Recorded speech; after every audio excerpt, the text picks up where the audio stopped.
Hello students, कैसे हैं आप बच्चों। स्वागत है आप सभी का।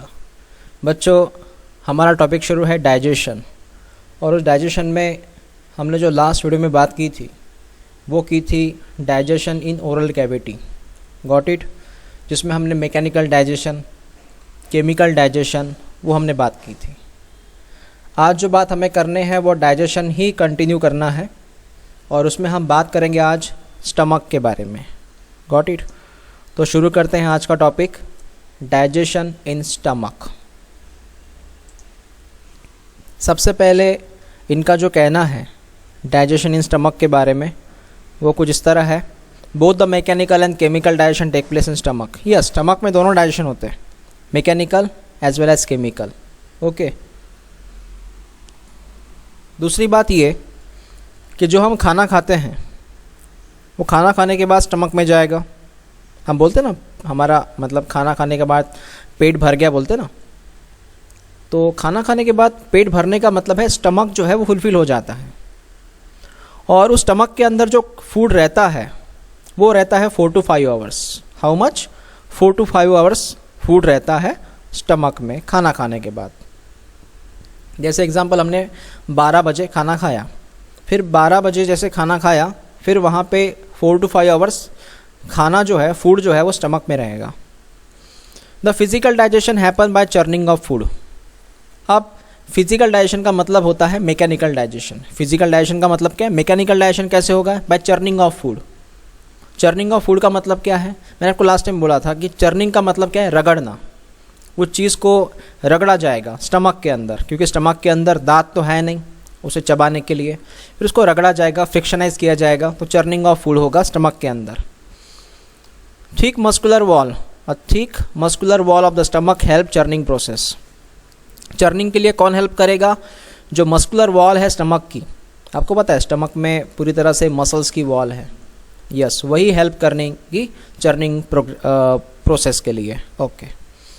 Churning further break down the food particle. आपको ये पता है चर्निंग से क्या होगा? चर्निंग की वजह से फूड पार्टिकल ब्रेक होंगे, फूड पार्टिकल टूट जाएंगे, and also help through the mixing of gastric juice with the food. देखो, चर्निंग की वजह से फूड पार्टिकल तो ब्रेक होंगे, नो डाउट, लेकिन और एक हेल्प होगी कि वो जो टूटे हुए फूड पार्टिकल्स हैं, टूटे हुए फूड पार्टिकल्स है, वो टूटे हुए फूड पार्टिकल्स गैस्ट्रिक जूस से मिल जाएंगे।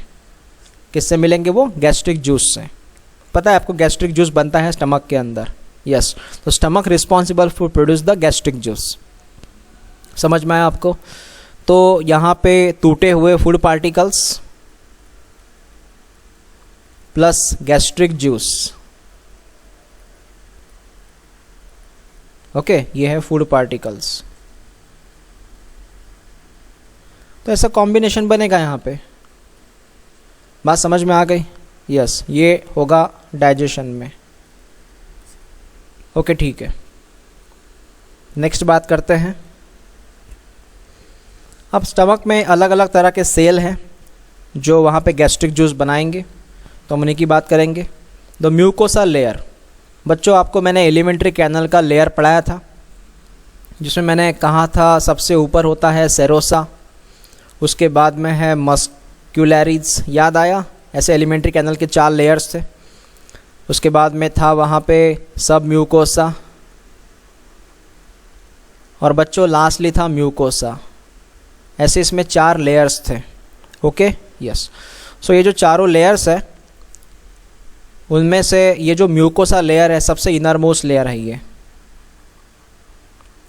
है ना, सबसे अंदर की लेयर है म्यूकोसा।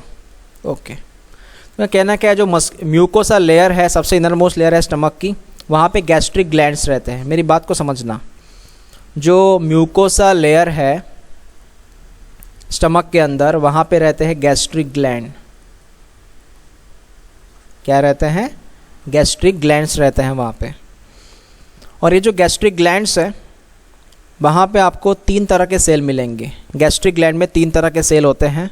एक होता है म्यूकस सेल, एक होता है पेप्टिक सेल, एक होता है पैराइटल सेल। ये सब सेल्स है। कौन कौन से सेल है? एक होता है म्यूकस सेल, एक होता है पेप्टिक सेल, एक होता है पैराइटल सेल।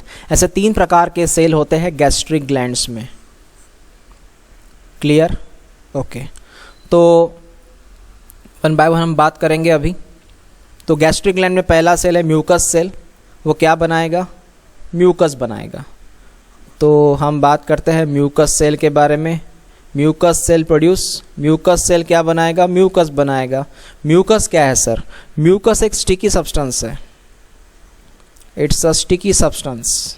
एक ऐसा चिपका चिपका एक पदार्थ रहता है, वो एक स्टिकी सब्सटेंस रहता है, ये म्यूकस। Got it? ओके। दूसरा यहाँ पे उन्होंने दिया है पेप्टिक सेल के बारे में। पेप्टिक सेल को और एक नाम दिया है चिप सेल। आप देख सकते हैं पेप्टिक सेल को also called as chief cell. Peptic cell also called as chief cell. Peptic cell जो रहते हैं वो वहाँ पे प्रोड्यूस करते हैं एक इनएक्टिव एंजाइम को जिसका नाम पेप्सिनोजेन। ये एक इनएक्टिव एंजाइम है। It's a inactive enzyme. कौन है ये? इनएक्टिव एंजाइम पेप्सिनोजेन है। ठीक है, ओके। उसके बाद में पेप्टिक सेल हुआ। उसके बाद में पैराइटल सेल की बारी है। पैराइटल सेल जो रहते हैं वो बनाते हैं HCl को प्लस इंट्रिंसिक फैक्टर। सब लिखा है वहाँ पे, इंट्रिंसिक फैक्टर्स। तो पैराइटल सेल जो है वो HCl बनाता है, इंट्रिंसिक फैक्टर बनाता। HCl आपको पता है एसिड है, और जो इंट्रिंसिक फैक्टर्स है ये काफ़ी इंपॉर्टेंट रहते हैं इंट्रिंसिक फैक्टर्स की वजह से। इंट्रिंसिक फैक्टर्स की वजह से हमारे अंदर विटामिन B12 का एब्जॉर्प्शन होता है। इंट्रिंसिक फैक्टर्स की वजह से हमारे अंदर विटामिन B12 का एब्जॉर्प्शन होता है। क्लियर? ओके बच्चों, आपको ये लर्न करना पड़ेगा। म्यूकस सेल ने क्या बनाया, पेप्टिक सेल ने क्या बनाया, पैराइटल सेल ने क्या बनाया। Sir peptic cell also called as chief cell, ये बनाता है पेप्सिनोजेन। पेप्सिनोजेन एक इनएक्टिव एंजाइम है सर। ओके, इनएक्टिव एंजाइम बाद में वो एक्टिव हो जाता है। ठीक है, समझ में आई है? ओके, तो हमारी बात यहाँ तक हो चुकी है। B12 जो है ये पैराइटल सेल ने ही वहाँ पे HCl इंट्रिंसिक फैक्टर बनाया, और इंट्रिंसिक फैक्टर्स की वजह से एब्जॉर्प्शन हो चुका है विटामिन B12 का। Thus the gastric juice contain mucus. इसलिए अगर हम गैस्ट्रिक जूस का अगर कॉम्बिनेशन की बात करें तो इसमें हमें मिलेगा म्यूकस, एक स्टिकी सब्सटेंस, उसके बाद में इनएक्टिव एंजाइम पेप्सिनोजेन। ये गैस्ट्रिक जूस का कॉम्बिनेशन है। उसके बाद में HCl और last intrinsic factor. So this is the composition of the gastric juice. समझ में आया आपको? यस। इसमें आपको पता है कौन किसने क्या बनाया। Mucus produce by pepsinogen, produce by HCl intrinsic factor, produce by, पता है आपको कौन से सेल ने क्या बनाया। तो ठीक है, ओके। नेक्स्ट ये इनका कहना है कि इन्फेंट्स का मतलब होता है बच्चों कि जिनकी उम्र होती है 1 to 2 years। Yes, a very small baby, little baby, जिनका एज रहता है 1 to 2 years ओल्ड, है ना। तो इनको इन्फेंट्स कहते हैं। उन इन्फेंट के जो स्टमक होता है उनमें आपको रेनिन मिलेगा। क्या मिलेगा? रेनिन। बस इस वर्ड को याद रखिएगा। इनका काम जो है रेनिन का, हम आगे पढ़ेंगे क्या करता है रेनिन वहाँ पे। तो ओके, तो जो बच्चे रहते हैं 1 to 2 years ओल्ड के, उनके स्टमक में रेनिन मिलता है। याद रखिए इस वर्ड्स को। ओके, रेनिन कौन है सर? रेनिन एंजाइम है। रेनिन एक्चुअल में एंजाइम है, और इस रेनिन का काम रहता है कि जो मिल्क प्रोटीन है, milk protein, specially mother milk protein जो है, उस प्रोटीन को ब्रेक करने का काम रहता है रेनिन का। तो रेनिन इज़ एन एंजाइम और उसका काम है digest the milk protein. Okay, last इनका ये कहना है कि जो म्यूकस बनता है उसका और एक काम है, mucus protect the inner lining of the stomach from HCl present in gastric juice. अब ये समझ सकते हैं आप,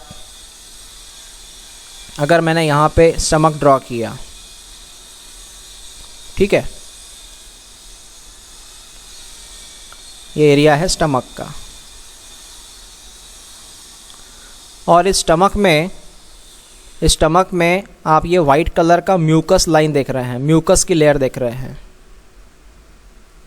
ये जो वाइट कलर में देख रहे हैं आप, ये किसकी लेयर है? म्यूकस की।